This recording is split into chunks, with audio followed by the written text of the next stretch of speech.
আপনি দেখেন পাকিস্তান এম্বাসি তো ভিসা মুক্ত, বাংলাদেশ বর্তমানে ভিসা মুক্ত। আপনি 50টা লোক দেখেন তো একদিন দেখান যে 50টা লোক যাইতেছে। হারিকেন লাগাও খুঁজে পাবেন না, হারিকেন লাগাইও না। এই যে এত পাকিস্তান প্রেম, 1000 মুসলমান, বাংলাদেশি মুসলমান পেয়ারা পাকিস্তানি, মানে জামাত একটু ঘুরে আসুক না, দেখবেন এর মধ্যে 20টারে থাপড়াবে আর 100টারে ঘেটে ধরে ঘুরাবে, আর ঢুকতে পারবে না। এরা যাক না, দেখি যায় ভিডিও দেখ যে পাকিস্তান আসতে যাবে না।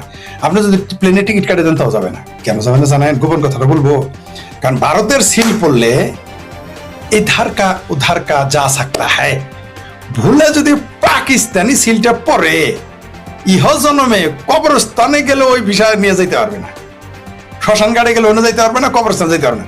সেই জন্যই যাতে মাতাল তারা ঠিক বাংলাদেশের বাঙ্গ মুসলমানরা না, পেয়ারা পাকিস্তানি মুসলমান, জামাতি মুসলমান, হেফাজতি মুসলমান, চর্ম নাই এবং চর্ম ছাড়া চর্ম আলা মুসলমান, বিএনপি, হেফাজত, আমার ভাবির পোলারা যাতে মাতাল তালে ঠিক পুরাই জামাল ফিরে বাংলা।